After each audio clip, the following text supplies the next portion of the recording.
Pak Jokowi itu kan gini, Mas Budius. Dia orang yang punya kebajikan komplit ya. Mm-mm. Kebajikan, makanya kebijakannya biasanya bagus. Kata kalau ini kan kebajikan ini menyangkut dengan moral ya. Seperti kejujuran, keadilan, kesabaran. Itu kan ada di diri Pak Jokowi itu. Loh, yang dari dulu yang dibilang Pak Jokowi kalau mau nuntut ya tunjukkan aja buktinya diadukan ke KPK. Apakah nanti kalau dari Puan, umpamanya Bambang Pacul diusung jadi presiden, umpamanya, Mm. apakah Deddy Sitorus dukung? Gitu kan. Mm. Terus sebaliknya kan gitu kan. Iya, iya. Karena bagaimanapun mainnya Puan ya kita tahu dia mau aman juga gitu kan. Mm. Dia hubungannya dijaga juga sama Pak Prabowo, sama Pak Jokowi. Termasuk saya itu menunggu undang-undang perampasan aset koruptor itu. Kenapa ini sudah 5-6 bulan belum dieksekusi?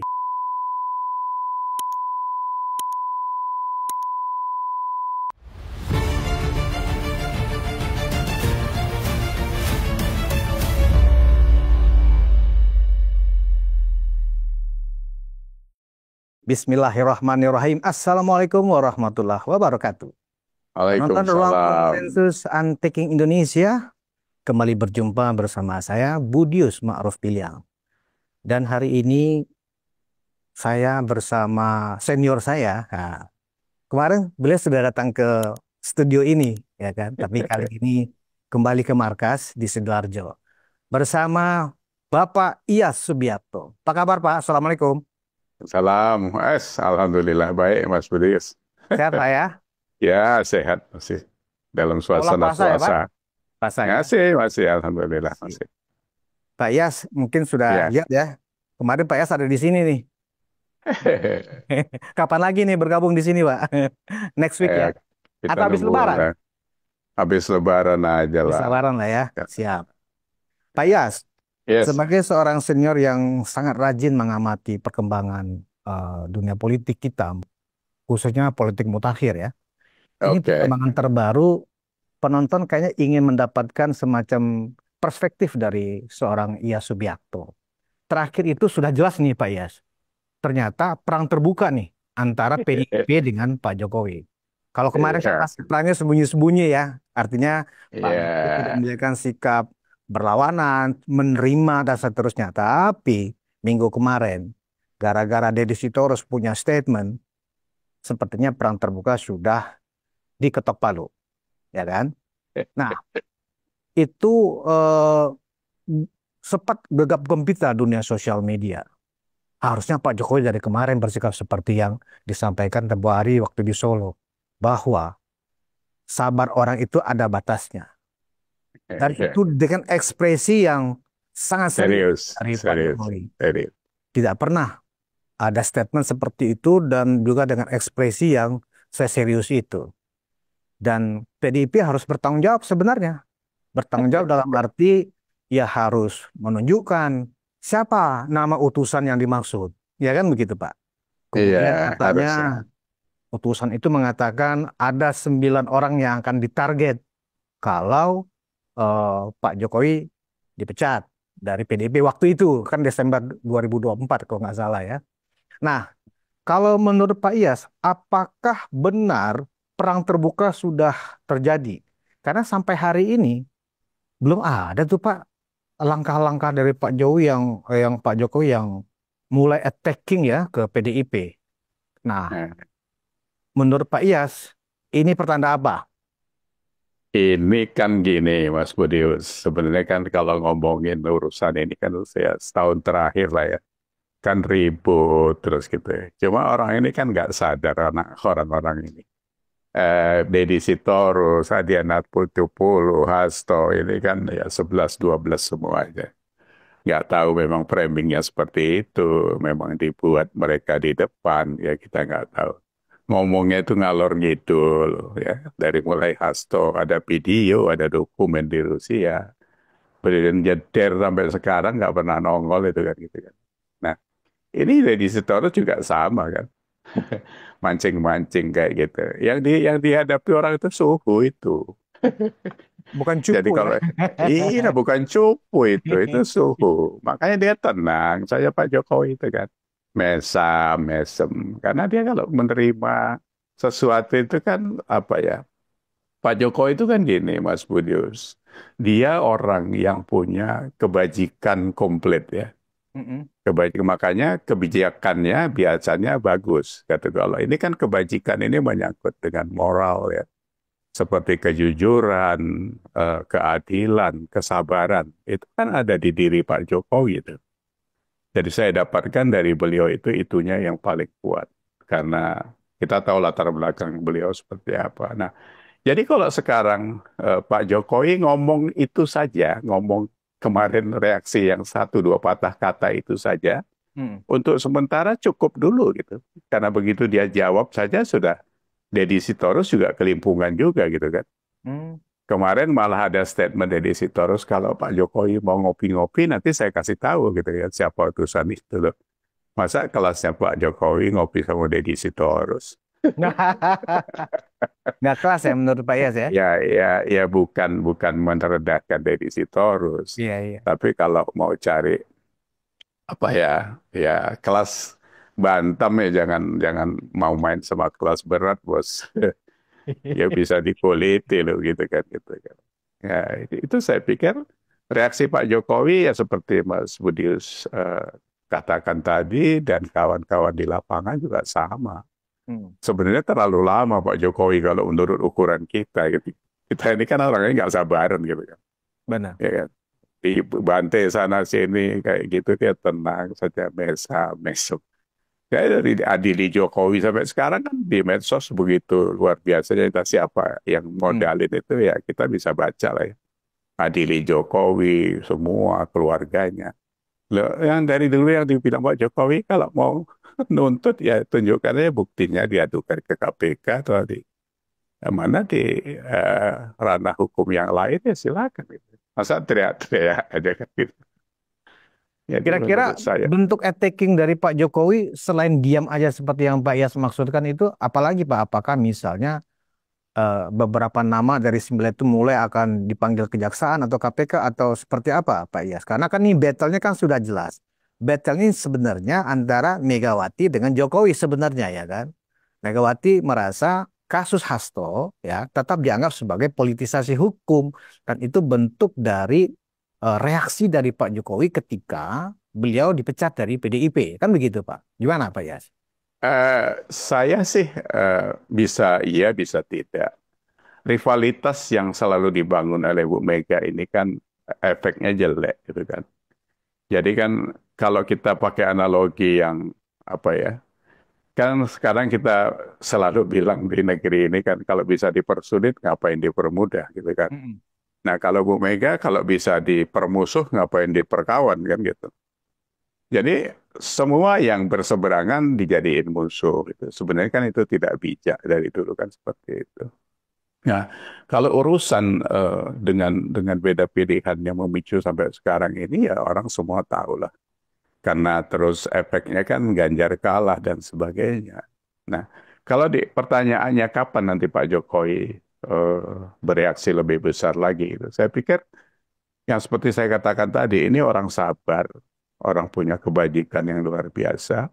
Ini bulan puasa, pasti Mm-mm. dihitung juga sama Pak Jokowi. Ya kan, dia ya orang yang punya sopan santun, punya unggah-ungguh yang begitu kuat gitu, jadi nggak sembarangan. Strateginya nanti apa ya kita nggak tahu. Yang 9 orang ditarget itu juga apakah itu juga bluffing saja dari Deddy Sitorus kan gitu ya. Mm. Nah kalau kalau Hasto sebenarnya ya kasusnya sih kasus umum kan itu Mas Budius. Ya kan kalau ada suap menyuap, ada penggelapan, terus ada apa ya, ada penghilangan barang bukti yang bisa dibuktikan dulu kan harusnya sudah ketangkep Harun Masiku kan ada informasi bahwa dihalang-halangi di mana di PT IKA ya atau di mana itu. Nah itu kan kerjaan mereka semua. Jadi kalau kita lihat akumulasinya yang sekarang mereka harus terima itu sebuah proses saja kalau menurut saya. Ya secara politik bisa saja apakah itu dulu ditahan terus sekarang karena sudah retak menjadi apa? Menjadi peluru untuk menghantam ke PDIP. Ya bisa iya, bisa tidak menurut saya. Pak Jokowi itu apa? Ya, ya Sekali lagi yang saya ingatkan apa yang dikatakan Roma Hurmuji waktu Kongres di 2014 sejak Pak Jokowi kepilih pertama kali jadi presiden gitu kan. Yang di Bali itu Pak Jokowi sudah presiden, nggak dikasih ruang pidato, datang disorakin dengan Hmm. gitu kan. Itu kan sudah memang sudah mulai dimusuhi karena memang permintaan untuk menteri yang lebih banyak kan nggak diladeni sama Pak Jokowi kan. 4 atau 5 sampai 2019 pun jatahnya tetap segitu. Nah ini kan orang memang beda ya. Berwawasan kebangsaan sama berwawasan kekuasaan ini beda jauh.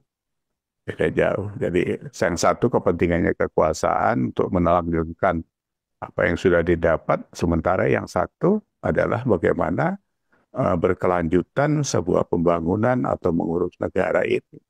Sehingga sekarang ini ada Pak Prabowo itu kan kita tahu bagaimana prosesnya. Sebenarnya Jadi apa sih untungnya Pak Yes PDIP lewat Deddy Sitorus dan termasuk juga pengacaranya Magdir Ismail gitu ya. Keuntungannya apa sih? Toh kasus Hasto kan sudah masuk sidang dan dengan eh, sendirinya pra peradilan yang kedua kan sudah gugur. Apa untungnya melakukan semacam apa framing lagi gitu loh, framing lagi bahwa ini adalah politisasi hukum dari Pak Jokowi gitu loh. ya Ketika ya ini sudah mohon sampai di ya, pengadilan, kan mestinya kan diungkap aja kebenarannya di pengadilan. Kalau memang merasa eh, ini adalah politisasi hukum, sampaikan bukti-bukti, sampaikan dokumen, bawa saksi, kan begitu mestinya, Pak Yas. iya ke yang normal harusnya seperti itu. Tapi ini kan PDIP, ya kan? Mm-mm. Ini kan Megawati gitu. Jadi kalau mereka itu lebih wise dari awal, kan tidak ribut Hmm. seperti ini gitu. Justru itu menjadi apa ya, menjadi trigger terbukanya kualitas mereka secara keseluruhan kan. Ini kan satu koloni yang berpikirnya sama, teriak-teriak gitu kan. Eh, Kalau dibilang untungnya apa ya nggak ada untungnya memang. Apa yang mau dibuat mereka? Yang di apa deh? Yang disuruh nyerang Deddy Sitorus, supaya ngomong apa saja mereka tiap hari kan ngomongin apa saja itu kan. Yang sifatnya itu memojokkan Pak Jokowi. Ya nggak ada untungnya. Jadi Apakah mungkin untungnya itu begini, Pak Yas, supaya nanti dalam persidangan Hasto bebas, Pak, ya kan?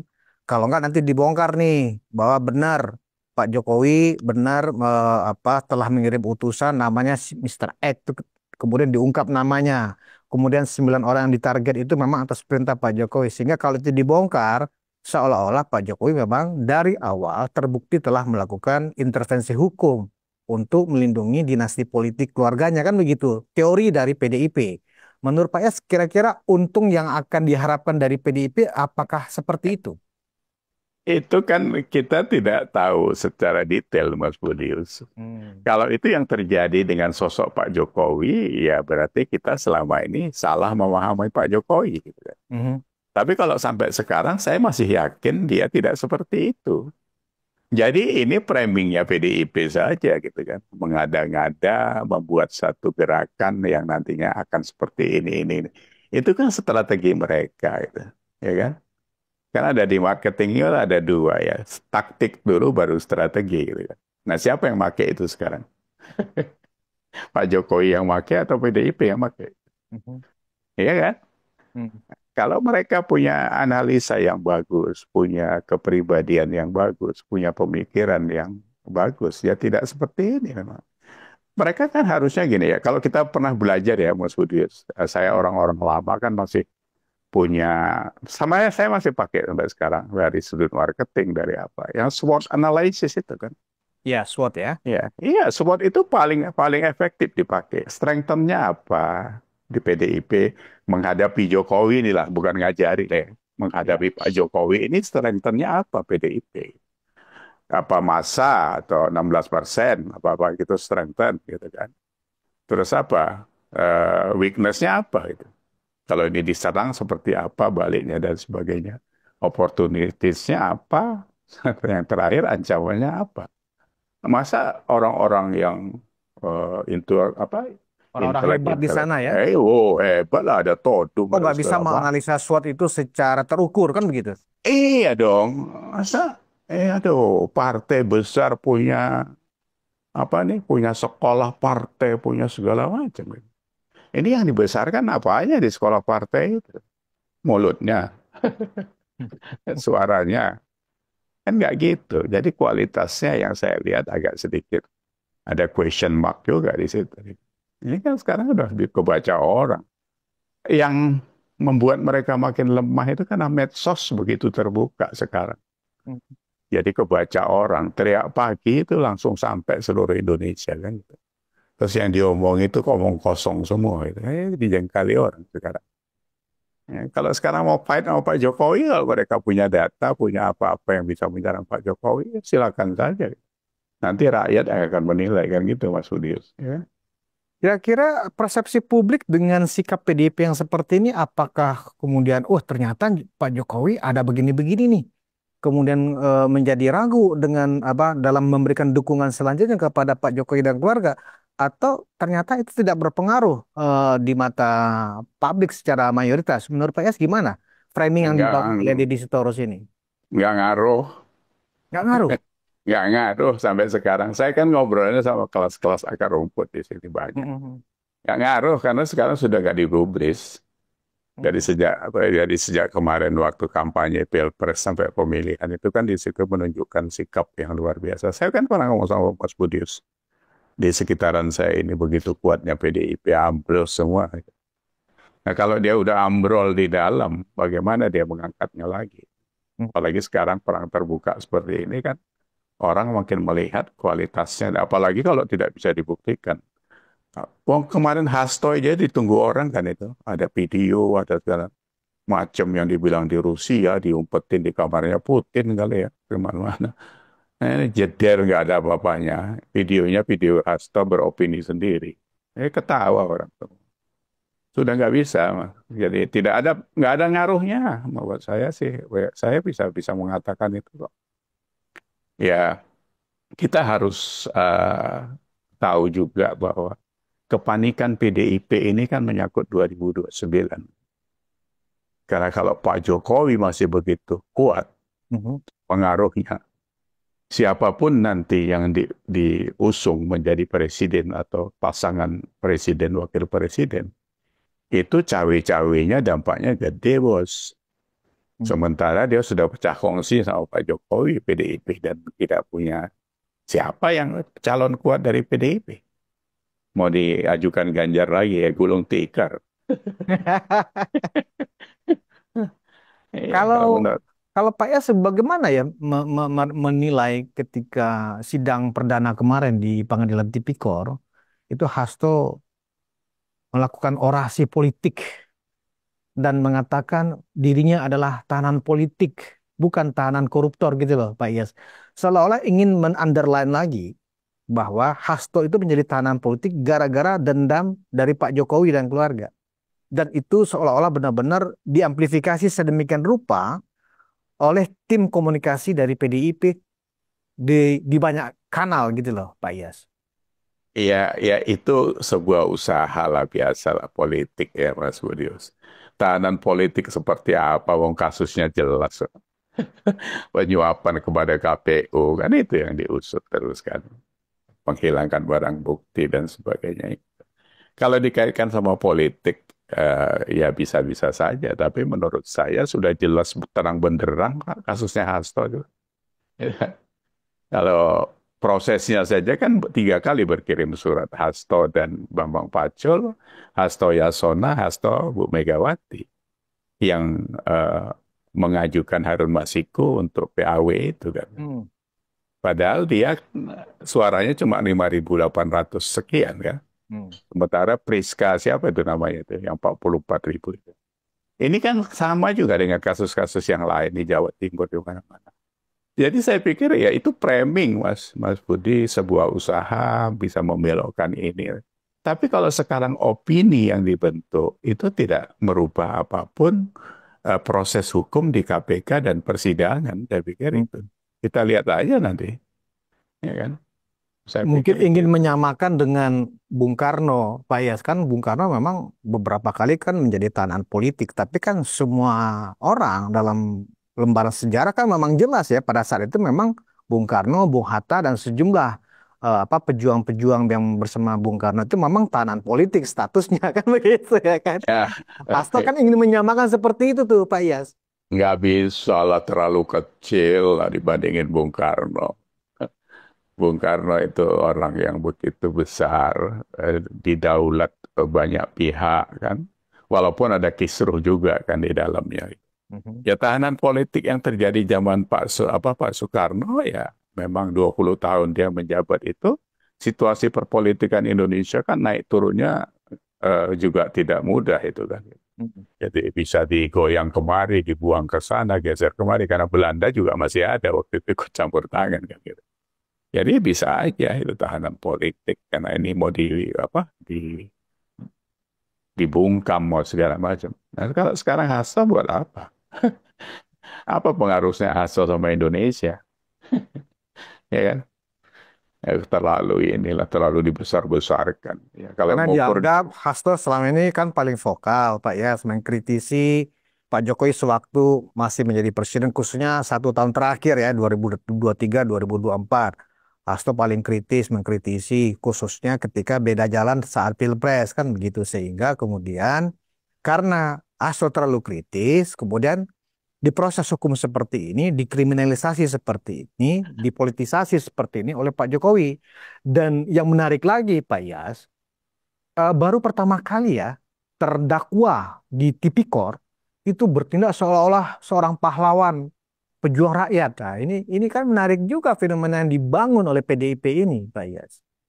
lo gimana lah ya, sebenarnya secara akumulasi kita tahu lah, ada datanya semua. Perjuang seperti apa PDIP itu. Gitu. Kita bukan sekali lagi, mohon maaf, bukan mengecilkan. Tapi kan ada data yang tidak bisa dihapus. Data sejak 2012 ya, dari sejak 2002 itu kan masih memegang supremasi partai terkorup, itu kan? Hmm. Ya kan? Yang ada di saya itu sampai tahun berapa itu masih Jadi PDIP 103. masih partai terkorup. Lo masih bos, itu ya ambil aja datanya masih ada. Nah, di sana sini kan itu juga dibaca orang. Jadi kalau sekarang mau cari panggung baru seolah-olah itu menjadi tahanan politik karena apa ini eh, di apa dibungkam atau apa kepentingan Pak Jokowi, nggak nyambung bos, relevansinya nggak ada. Hmm. Pak Jokowi nyerang mengkritisi setahun terakhir kan karena mulai gamang dengan tidak satu visi lagi dengan Pak Jokowi kan gitu kan. Pemarginalan Pak Jokowi itu kan sudah terakhir di setahun terakhir itu kan memang memang luar biasa kan. Ada ada video yang didudukkan di depan Bu Mega dengan kursi Iya, iya. kecil. Itu orang se-Indonesia itu mualnya jijiknya setengah mampu sama Bu Megawati itu. Karena itu Presiden Republik Indonesia yang dipilih oleh 86 juta orang terakhir Pak Jokowi Hmm. itu. Digituin itu kan membuat antipati. Ya makanya saya bilang itu SWOT analisisnya nggak jalan. Hmm. Kan kan itu mubazir dan itu menjadi blunder buat mereka sendiri. Sekarang ini mau bangkit berat PDIP kalau nggak ada sosok yang betul-betul bisa ikut mengangkat dia gitu. Tapi sekarang kalau kita mau pilah-pilah siapa yang bisa mengangkat itu? Ya kan dari luar mau direkrut sosok baru lagi. Belum ketemu sampai sekarang, nggak tahu nanti 4 tahun ke depan 2029. Ya, Itu. walaupun ada pembenaran begini Pak Yas, bahwa Hmm. yang muncul di permukaan itu sebenarnya PDIP faksinya Hasto. Kan begitu, Pak. Tapi PDIP faksinya Puan, irabanya nggak seperti ini, gitu loh. Artinya memang masih ada peluang bahwa itu bukan bulat, bukan utuh suara PDIP. Pak Yas membenarkan nggak teori itu? Bukan membenarkan ya, kita bisa membaca. Memang pecah kan, karena hasil dari pemilihan memilih eh, Pragib itu kemarin katanya kan 35% tidak memilih Ganjar. Ya kan? Hmm. Nah, sementara Bambang Pacul dengan Puan itu kan satu aliran. Ya memang terjadi di dalamnya PDIP itu.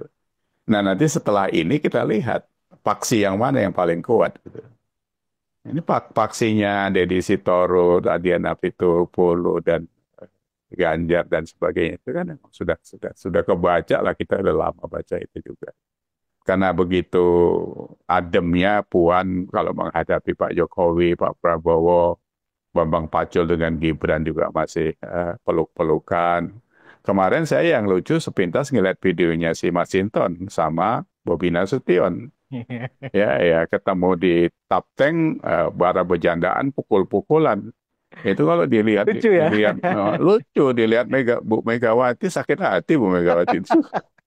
Kalau dilihat oleh Deddy Sitorus sama Adian, Ah, ngeliat Mas Hinton bercanda dengan Bobby seperti itu, ah itu Mas Hinton pukul-pukulan. khianat tuh katanya. Wah, ini udah nyebrang ke Jokowi nih kada itu. Makin jadi makin gak karu-karuan. Tapi ya itu tadi, kalau kekisruhan itu mereka bangun sendiri, ya akibatnya seperti ini. Tapi Ya, meskipun dua faksi ini berbeda, Pak Iyad, kalau kita lihat eh, tadi konteksnya siapa yang akan dimajukan untuk 2029, kedua faksi yang pecah di internal PDIP ini juga nggak ada tokoh juga, Pak. Even oh ada Puan memang, Maharani sendiri ya kan? Siapa gitu memang loh. PDIP nggak kan ada. besar 10 tahun terakhir kan karena ada sosok kadernya bernama Joko Widodo kan. Iya, itu harus Teorinya kan yang paling diakui. benar yang nggak bisa dibantah berdasarkan data statistik pemilu adalah seperti itu kan, Pak. Ya kan gampang lah Mas Budius, nggak usah jauh-jauh nganalisanya. Bu Megawati itu 3 kali ikut pilpres, nggak pernah dipilih orang kok gimana. Iya, iya, Nah, iya. terus di bawah dia siapa? Puan juga kan mohon maaf kan lemah. Kemarin aja elektabilitasnya cuma 3,8 paling Ya, di tinggi. bawah 5%. Di bawah 5%. Kalah Karena sama AHY. udah setahun mobilisasi apa Waduh, kepak-kepak kepak, sayap apa oh, gitu ya. kepak sayap yang macam-macam gitu. Nah ini Nggak. nggak gampang, nggak gampang. Kalau pecah itu di dalam, malah lebih ruwet lagi. Hmm, Apa gimana mau perang kalau di dalam sendiri sudah pecah kongsi kan gitu. hmm, Belum lagi, apakah nanti kalau dari Puan, umpamanya Bambang Pacul diusung jadi presiden, umpamanya, hmm, apakah Deddy Sitorus dukung? Gitu kan. hmm, Terus hmm. sebaliknya kan gitu kan. Iya, iya. Karena bagaimanapun mainnya Puan ya kita tahu dia mau aman juga gitu kan. Hmm, Dia hubungannya dijaga juga sama Pak Prabowo, sama Pak Jokowi. Orang-orang tua yang sekarang sedang solid ini antara Pak Prabowo dengan Pak Jokowi juga tidak mau frontal juga dengan Puan kan. Dihormati dia sebagai ketua DPR. Ini kan orang-orang yang punya apa ya, punya hati yang luar biasa lah kalau menurut saya. Tidak pernah mutung dan sebagainya. Walaupun mereka tahu itu anak Megawati, hmm. tapi kan nggak dikait-kaitkan gitu kan. Jadi Nah, gitu. Pak Iyas, Nah, sekarang oke kita anggap memang usaha yang dibangun oleh Hasto ya hmm, hmm, dan PDIP bersama Ibu Ketum ini ya untuk hmm, memframing bahwa kasus Hasto di Pengadilan Tipikor itu tahanan politik, itu adalah drama politisasi hukum, ah, itu adalah hanya sebagai sebuah stand ah, up komedi aja barangkali. Oke, kita selesai sampai di situ Pak Yas. Nah, sekarang oke. pertanyaan saya begini Pak Yas.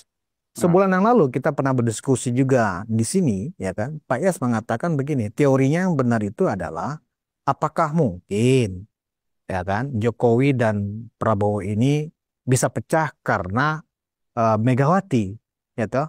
Nah, menurut Pak Iyas kalau dikaitkan dengan teori itu ya kan bagaimana sikap Prabowo saat ini ketika battle ini pertempuran ini ya kan medan pertempuran ini sudah terbuka nih secara gamblang ya kan dari sikap Pak Jokowi. Apakah Pak Prabowo membiarkan aja battle itu berlangsung secara head to head antara dua pihak ini atau tetap Pak Prabowo ada di belakang Pak Jokowi? Bagaimana menurut Pak ya sikap Presiden Prabowo ini? iya, kalau saya membacanya masih solid lah. Jadi ini mainan ini malah setelah nanti jawab Pak Jokowi mungkin ngobrol dengan Pak Prabowo. Gitu. Mereka ketawa-ketawa aja berdua kan. Ini kan kayak main-main apa ya, main catur gitu kan. Kalau sekarang kesannya Pak Prabowo diem ya dia ngamati saja gitu. Tapi komunikasinya kan jalan. Mhm. Pasti jalan kan. Mereka komunikasinya kan jalan. Tadi malam ya saya juga lihat videonya Pak Jokowi. Nanti Mhm. Gibran Lebaran sowan dulu ke Pak Prabowo baru ke Solo ya kan. Pak Oh. Jokowi juga bilang nanti kalau pas ke Jakarta ya waktunya dicari untuk ketemu Pak Prabowo. Mhm. Wong ini sahabat luar biasa kita. Nggak ada itu. Jadi saya pikir Pak Prabowo tetap di posisi yang satu visi dengan Pak Jokowi. Yang seperti saya katakan itu Mas Budius, bahwa sangat apa ya rugi banget kalau Pak Jokowi sama Pak Prabowo bisa dipecah sama Bu Megawati. Value-nya nggak ada, bos. Ya kan? Value yang dua ini kan begitu kuat di pasar. Kalau kita bicara pasar ya, penerimaan masyarakat dan sebagainya. Sementara value yang satu itu sekarang sedang jelek-jeleknya. Nah, kalau Pak Prabowo gambling mengambil itu untuk menggantikan ini, apa dasarnya? Apa relevansinya? Apa urgensinya kan gitu? Nggak ada, dari sudut manapun tidak bisa diterima gitu, secara teori atau apalah ya.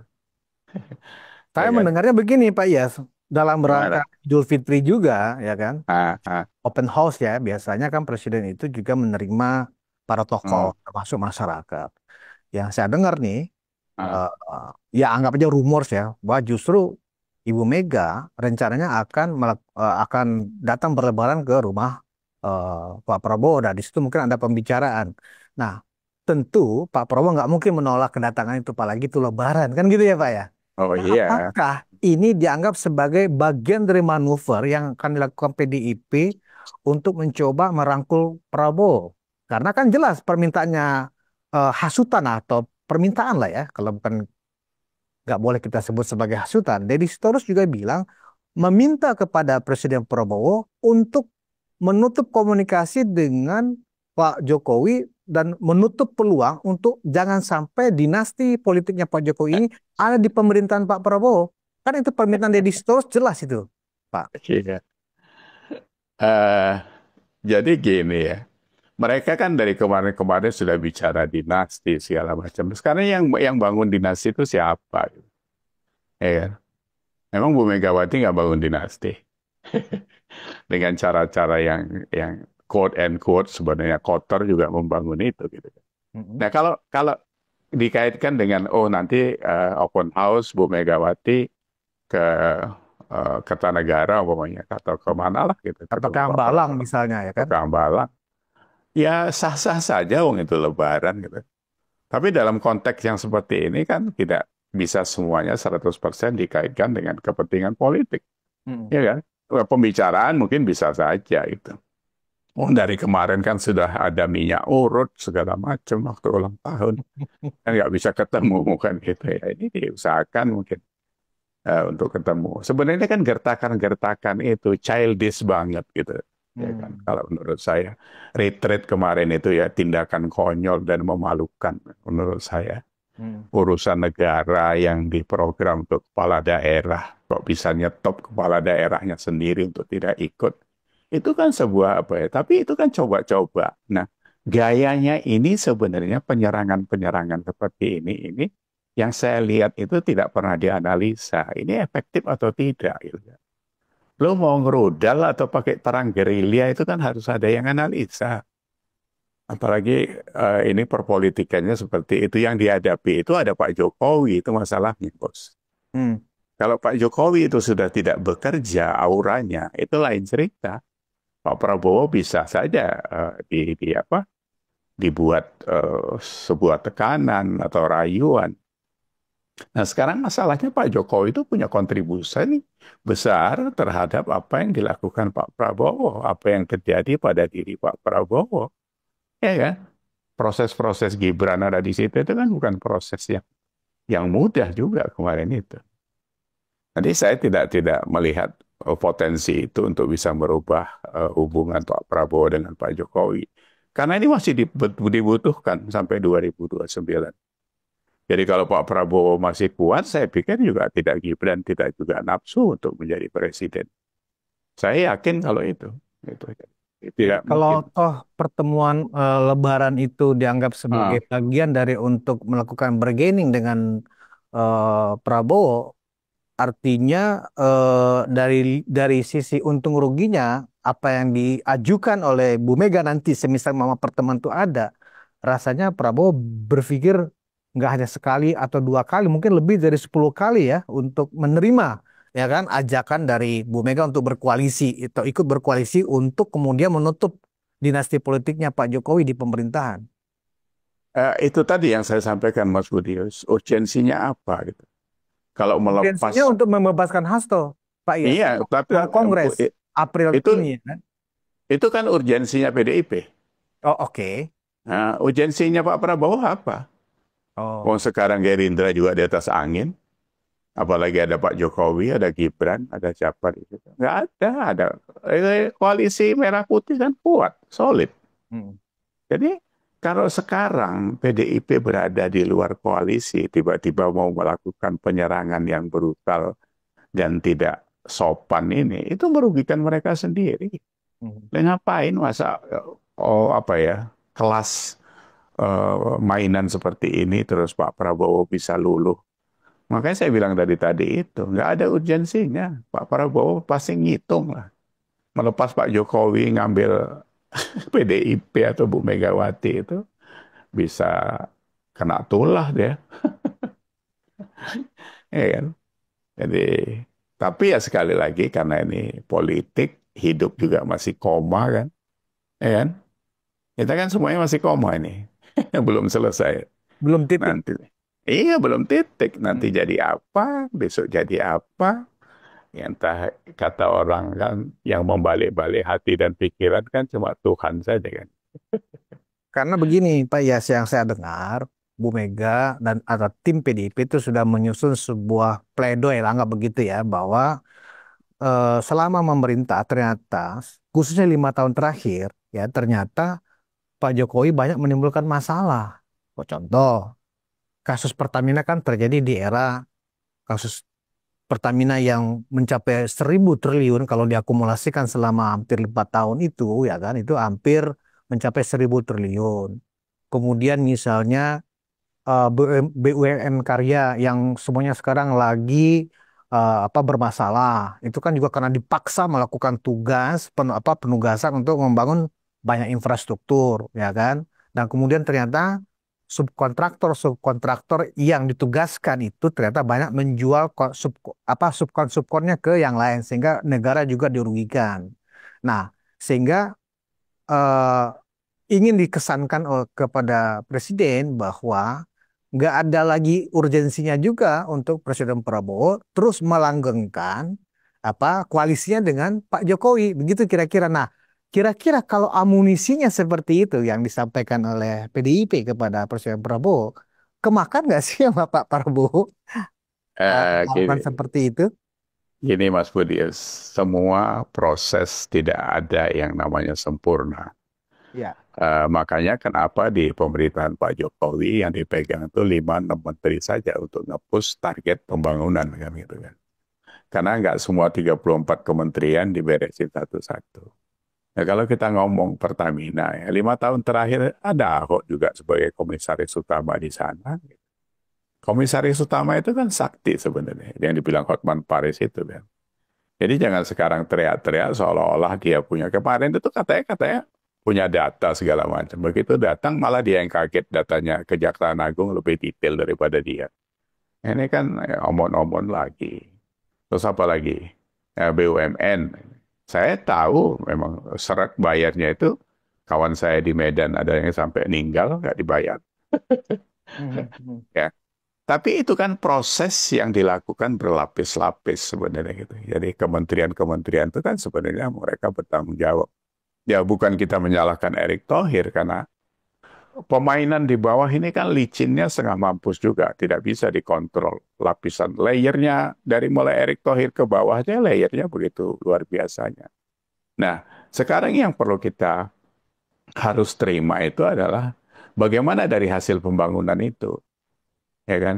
Jalan tol dan sebagainya, WOS dan sebagainya itu. Kalau kurang lebihnya sudah pasti ada. Orang yang tidak terbayar itu seberapa besar. Kalau itu menyangkut dengan BUMN, saya pikir kan diselesaikan sama negara. Tinggal nanti bebannya ada di mana. Karena tahun ini katanya bayar cicilan hutang 400 triliun, 600 triliun. Saya dengarnya seperti itu. Jadi yang harus dilihat itu gini Mas Budius. Seperti yang kita katakan, tidak ada kesempurnaan Tidak ada bagi seorang. kesempurnaan. Nggak ada bagi seorang Jokowi sekalipun. Nobody Tapi, perfect ya Pak. iya nggak ada, nobody perfect. Tapi dari sejak zaman Bu Megawati lah ya, terus sampai SBY dan sampai sekarang, kita harus fair juga. Kalau kita benchmark, kita ukur parameternya, sukses indikatornya. Nah, yang leading itu siapa? Iya, dengan segala macam kekurangannya lah gitu ya. Saya sih dukung Pak Jokowi, mendukung Hmm. Pak Prabowo. Saya juga nggak mau jadi pendukung gelap mata saja kita apa buta hati ya. Kalau yang perlu dikoreksi kita koreksi kan gitu. Pak Jokowi ya saya koreksinya karena menurut kita ya karena dia terlalu diam terus dibiarkan dan cuma kalau dia kemarin frontal dengan para koruptor, frontal dengan segala macam dia ngikutin sana sini, itu juga mungkin bisa menghambat target-target kerjanya dia kan. Kan seperti itu ya. Seperti apa lah ya kontraktor cawe-cawe dan sebagainya. Ya nanti begitu masuk ke dalamnya nanti ada lagi isu. Seolah-olah ini ada barang titipan lagi dari presiden kayak gitu kan gampang banget dijual itu namanya dia. Hmm. Wong saya aja kenal beberapa kawannya Pak Jokowi juga, ya tetap aja menjual-jual Pak Jokowi, tapi kan saya tahu kualitasnya kan. Itu. Jadi seperti itu. Baik. Pak Iyas, tadi Pak Nah, Iyas juga menyinggung tentang gencarnya Presiden Prabowo memberantas korupsi. Dan semua orang mendukung itu. Ya, 1000% hmm, kita semuanya mendukung apa niat dan gebrakan-gebrakan yang dilakukan oleh Presiden Prabowo dalam memberantas korupsi. Karena memang untuk mencapai pertumbuhan perlu ada FDI yang bagus ya, perlu ada investasi yang masuk ke Indonesia. Tapi persoalannya adalah pemberantasan korupsi itu kan ingin menunjukkan ada kepastian hukum, ya kan? Persoalannya sekarang ini kalau saya coba amati, jangan-jangan Pak Prabowo ini hanya omon-omon juga, karena terlalu banyak berpidato, terlalu banyak memberikan wacana, tetapi yang ditunggu oleh publik, yang ditunggu juga oleh investor adalah eksekusi. Misalnya kasus Pertamina ini sampai sekarang belum masuk juga ke tahap apa pelimpahan kepada penuntutan gitu loh. Sementara kan publik ingin mendengar ini bagaimana para tersangka ini kalau perlu seperti yang disampaikan oleh Jaksa Agung ini bisa saya ajukan tuntutan hukuman mati kan seperti itu. Belum lagi di banyak kasus ya kan yang melibatkan sejumlah pihak yang ada di pemerintahan kasus-kasus korupsi. Terakhir kita mendengar Pak Prabowo juga sedang menyiapkan sebuah pulau terpencil untuk khusus penjara para koruptor yang kalau misalnya dia kabur biar dimakan hiu kata Pak Presiden. Artinya kan ada semangat. Persoalannya adalah eksekusinya seperti apa? Kalau kembali hanya wacana, hanya pidato, ya sama aja tidak melakukan apa-apa.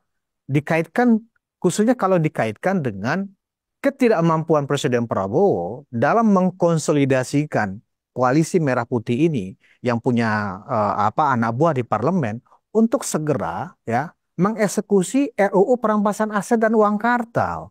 Itu kan sampai sekarang nggak tersentuh, Pak Iyas. Nah, maksud saya dikaitkan dengan semangat Pak Prabowo, ya, yang begitu semangat, ya kan, yang ditunggu oleh masyarakat, tetapi tidak dibarengi dengan kemampuan Presiden Prabowo dalam mengkonsolidasikan difinalkannya RUU perampasan aset. Gimana Pak Iyas melihat gebrakan atau tindakan dari Presiden Prabowo dalam penegakan hukum, khususnya memberantas korupsi?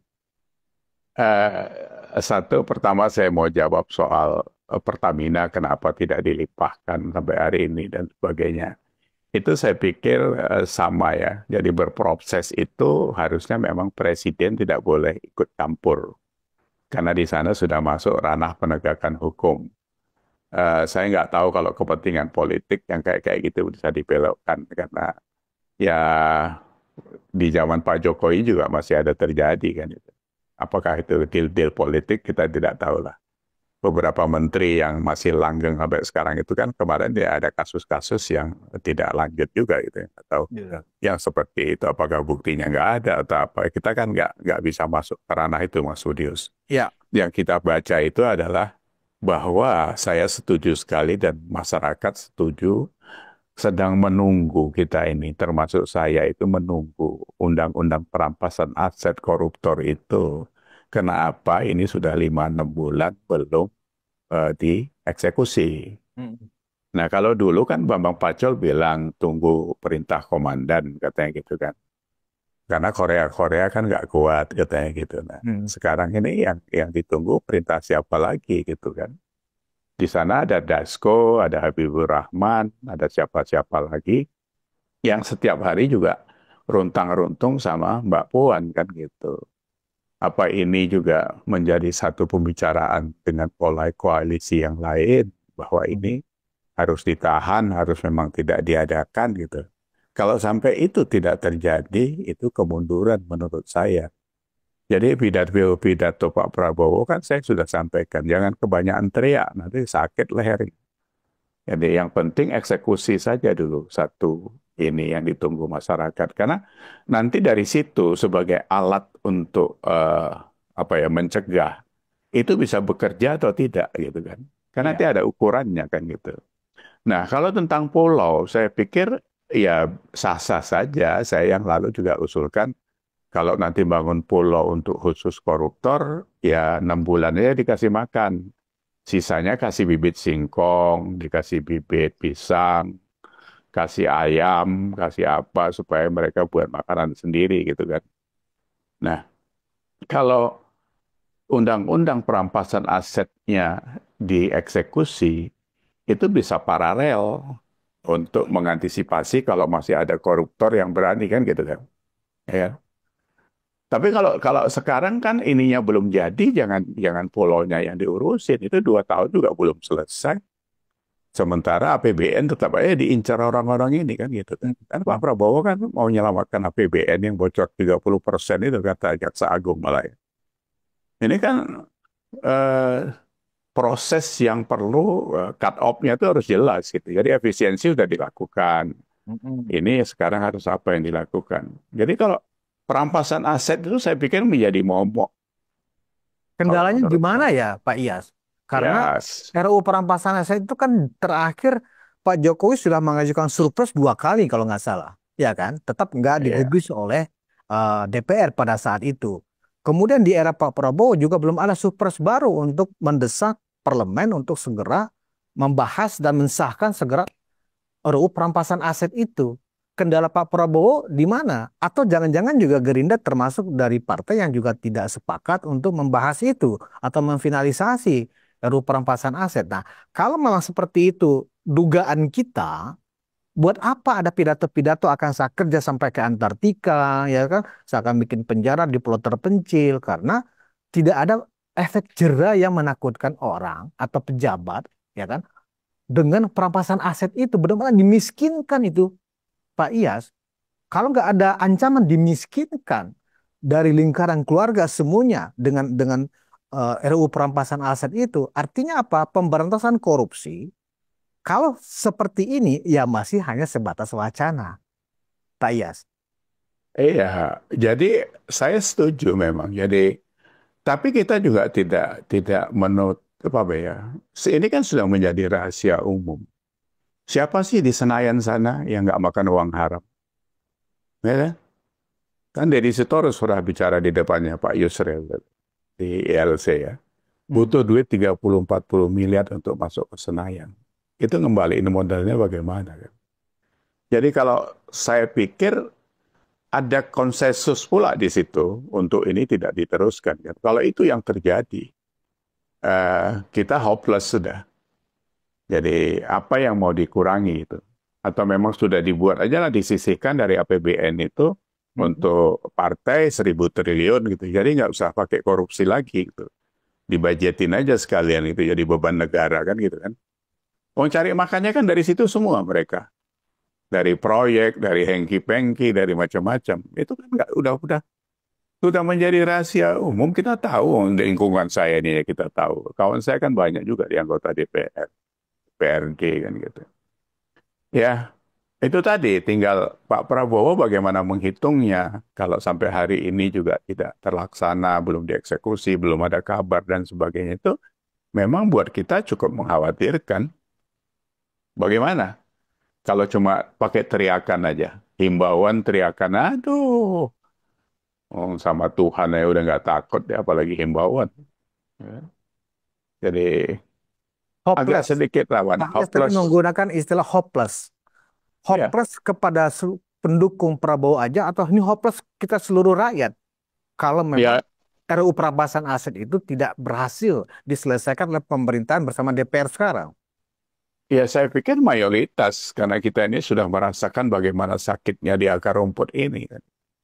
Ini bukan soal koruptor aja di akar rumput ini sekarang yang terjadi perusakan-perusakan itu, penegakan hukum, kepastian hukum sudah tidak ada lagi, hampir hampir tidak ada. Mhm. Mau ngadu kemana? Wong kemarin saya ngobrol di Bali kemarin saya kan ngobrol dengan kemanaan saya dan kawan-kawan. Itu gimana caranya supaya polisi itu dibubarkan duluan? Sampai seperti itu. Hmm. Itu anak kemanaan saya itu umurnya sekarang berapa ya? 36, 40. Itu anak-anak muda itu kan. Itu sampai ke sana loh kalau nyerempet soal penegakan hukum. Jadi begitu muaknya mereka. Ya, tidak semua polisi jelek, tapi mayoritas keadaannya seperti itu. Termasuk di Bali, kemarin saya juga ngobrol dengan salah satu satpam. Itu satpam yang berantem dengan bule, Mm-mm. yang jelas-jelas bule itu mabuk, mukul kepala satpam pakai botol bir. Itu yang masuk penjara satpamnya, bos. Oh ya, sampai Karena sebegitunya iya, parahnya ya sebegitu ya, penegakan parah. hukum ya. Parah. Itu masih ada itu satpamnya ada di hotel Alu apa? Saya tidur di Uluwatu itu. Itu dia bilang saya sampai berpulang kemarin ngobrol sebentar. Parah itu kan. Dipukul pakai botol bir itu. Yang masuk penjara yang dipukul itu ya. Kepalanya pecah itu. Bulenya bebas. Bolehnya bebas. Orang itu bilang ini kekuatan dolar di situ kayak gitu, Pak. Oh. Parah, parah, parah. Nah ini jadi kalau kita tarik lagi seperti tadi, ya memang agak sedikit riskan kalau Pak Prabowo tidak sampai bisa mengeksekusi undang-undang perampasan aset atau kan sudah gembar-gembor di medsos tapi saya pikir itu framingnya orang saja belum tentu iya kan mau dibuat Perpu kan itu kalau itu sebenarnya kan kalau kalau mau cepat ya Perpu aja kan nggak usah nunggu DPR kalau DPR nggak mau dibuat aja Perpu presiden kan bisa buat Perpu kan Betul. iya buat aja hari ini Perpunya keluar langsung aja ada hukuman mati kayak apa segala macam itu. Jadi Pak Yas melihat shortcutnya adalah kalau misalnya memang secara formil ya, secara prosedural RUU perampasan aset itu juga tidak disepakati oleh partai yang ada di parlemen, Presiden berinisiatif segera menerbitkan Perpu untuk menjalankan Undang-Undang perampasan aset, begitu ya, Pak? Iya isinya apa saja kan tinggal diatur mau hukuman mati perampasan aset apalagi itu kan bisa dibuat. Risiko politiknya apa itu, Pak? Kalau itu diambil oleh Presiden Prabowo, Wah, nggak ada. Itu resiko misalnya pecah politik. koalisi, misalnya, Iya, apakah pecah. mungkin itu terjadi, Pak? Lo pecah koalisi kalau gerindranya besar, kenapa takut? Ya? Oke, pecah koalisi. Tapi kalau rakyat mendukung, apa yang dukung kemarin itu semuanya koalisi, 96 juta suara untuk dukung Prabowo itu. Itu rakyat, bos. Rakyat sekarang ini sudah melek, Mas Budius. Karena medsos ini begitu terbukanya sekarang. Jadi koalisi itu kan cuma menguatkan kalau ada keputusan-keputusan di DPR, umpamanya kan Hmm. kayak gitu, biasanya kan keganggu. Tapi kalau menurut saya, selama ada keputusan-keputusan yang bisa dilakukan presiden secara benar, yang dukung rakyat itu pasti, ya nggak? Manifestasinya seperti apa nanti Pak ya dukungan rakyat kepada Presiden Prabowo langsung ketika partai-partai yang ada di Kim Plus pun ya tidak bersepakat dengan langkah yang akan diambil oleh Presiden Prabowo untuk menerbitkan Perpu Undang-Undang Perampasan Aset. Manifestasi dukungan rakyat itu seperti apa? Apakah dengan melakukan demo unjuk rasa di setiap kota mendukung presiden atau seperti apa konkretnya dalam bayangan Pak Iyas? Iya, kita belum sampai ke sana. Tapi kalau kita bicara soal dukungan, biasanya kan soal pemilihan. Kan biasanya kan gitu.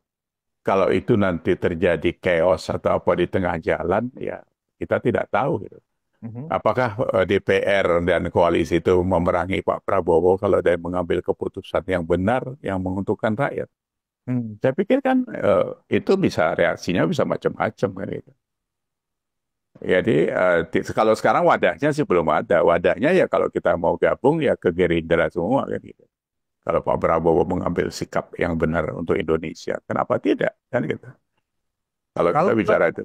insting Pak Iyas, ya menurut insting ya. Presiden punya nyali nggak untuk menerbitkan Perpu, menerbitkan apa, mensyahkan undang-undang perampasan aset? Harus. Harus punya nyali. Harus. Karena apa? Karena Pak Prabowo sudah membuka dengan pidato. Ya. Kalau itu tidak dilanjutkan, pidatonya jadi muspro, bos. Nanti jadi Maksudnya kayak apa? ya, ya. Jadi kayak Bu Megawati lagi nanti mau datengin KPK, Kapolri, Hasto ditangkap dia nggak Oh, datang-datang. Ini kan janji politik seorang presiden itu kan bukan murahan. Itu yang harus dijaga. Jadi kalau Pak Prabowo membuka statement di mana-mana tentang pemberantasan korupsi, terus dia tidak melakukan langkah-langkah bagaimana mengakomodir itu, membuat satu alat yang bisa dipakai untuk mengeksekusi itu. Ya alatnya kan ada di tangan Pak Prabowo, nggak bisa dibuat perpu kok presidennya kan. hmm. Nah kalau itu nggak dilakukan berarti kan ya nanti orang bilang oh ternyata obon-obon aja nih. Gitu. Ini terus Hmm. terang ya di medsos sudah mulai ada seperti itu loh. Oh ya, Oh iya. maksudnya Presiden Prabowo nampaknya ternyata Nah, obor-obor. Begitu ya penilaian di iya, iya, publik. sudah mulai ada, sudah mulai ada. Oh. Walaupun tidak terlalu masif ya. Saya di Facebook saya itu kan ya ada 5 ribuan lah kawan-kawan di situ. Itu Walaupun sudah ada, mereka Pak. itu basisnya adalah pendukung Prabowo. Oh iya, basisnya Oh. pendukung Prabowo. Yang ikut di saya itu kan basisnya sama. Hmm. Makanya saya bisa ngukur saudara itu. Walaupun satu-satu masuk ya dari sebelah-sebelah. Tapi kebanyakan ini. Ada yang minta pendapat, ini gimana sih kalau ekonominya kayak gini, apa yang terjadi dan sebagainya. Hmm. Nah, kemarin saya dari Malang juga ditanyain Sekdes, ada salah satu Sekdes tanya, Pak Biakto, saya minta waktu sebentar ngomongin soal ini. Soal pupuk, segala macam kesulitan ini, kita kira ke depan bagaimana dengan Presiden Prabowo. Gitu. Loh ini diamati orang, gitu. Apalagi kalau isu politik ini kan yang paling, apa ya, yang paling, kalau di highlight ya nomor satu dia. Untuk bisa segera diberantas karena orang merasakan gara-gara koruptor semuanya jadi berantakan kan gitu. Nah, kalau 30% kan 1.000 triliun itu Mas Iya, Budius. kebocorannya. Iya, gila itu. Kita ngasih makan bergizi gratis saja 171 triliun. Sudah napasnya sesak, yang 1.000 triliun diembat orang gitu kan. Hmm. Itu luar Lebih dulu biasa. mana menurut Pak Iyas? Menyiapkan penjara di pulau terpencil atau menerbitkan Perpu perampasan aset? Lebih dulu mana yang harus dilakukan oleh Pak Prabowo? Jadi kalau perpunya jaranya mau disiapin silakan. Atau suka miskin tetap ada, tapi penjaganya diganti semua. Jadi Pak Yas lebih melihat yang lebih Urgent. prioritas, Ya. yang lebih urgent dan prioritas adalah perampasan aset dulu disahkan. Perampasan aset. Karena itu membuat kemiskinan itu kan menjadi momok Mhm. buat keluarga-keluarga koruptor. Koruptor di Indonesia ini sebenarnya harus kita akui. Yang menikmati itu kan satu keluarga. Jadi mereka tahu bahwa itu bapaknya itu korupsi itu tahu mereka. Kan dinikmati gitu. Dinikmati rame-rame gitu. Makanya kemarin tuh contohnya kan Syahril apa? Yassin Limpo itu kan sampai anaknya aja bisa ngeklaim renovasi kamar ke kantor. Itu kan karena dia melihat ada peluang itu gitu. Hmm, Nah, ini ya kalau kalau itu dilakukan menjadi miskin itu kan takut orang kan. betul. Miskin sekeluarga lagi ya kan? Oh, mungkin sekeluarga kalau itu habis disita itu kan habis itu. Jadi memang dinolkan kan gitu. Oh, berat itu, Bos. Jadi Yang biasa. penjara terpencil itu hanya bonus ya, mungkin ya bonus, Iya tapi itu kalaupun mau yang ditunggu sebagai sesuatu yang memberikan harapan itu justru bagaimana pemerintah dalam hal ini Presiden Prabowo mengambil sikap tegas, ya kan, membuat semacam perpu perampasan undang apa oh, undang-undang menjadi perpu perampasan aset. Itu yang lebih Iya. ditunggu dibanding menyiapkan penjara terpencil itu. Iyalah, penjara itu satu biaya, ya kan. Infrastrukturnya, struktur penjaganya, dan sebagainya. Ngapain buang-buang duit ke sana? Bagus dibuatin Perpu atau undang-undang perampasan asetnya di apa, dieksekusi, langsung dikerjakan gitu ya. Jadi itu langsung. Apalagi kalau dia berlaku surut, oh asik kita, ya nggak? Iya. PDIP juga banyak yang miskin mendadak itu. Oh lah, itu bukan miskin mendadak, itu partainya pun bubar. Ya, ya kan? Nah, kembali Pak Iyas, sebagai closing statement ini Pak Iyas, Hmm. akhirnya kita mengarah kepada, dari tadi kita bicara bagaimana sikap Pak Prabowo terhadap battle ya, pertarungan antara PDIP melawan Pak Jokowi dan keluarga, ternyata ujungnya semuanya adalah kembali kepada ketegasan Presiden dalam menetapkan, menyelesaikan Undang-Undang Perampasan Aset. Dan itu tergantung nyali Presiden sendiri.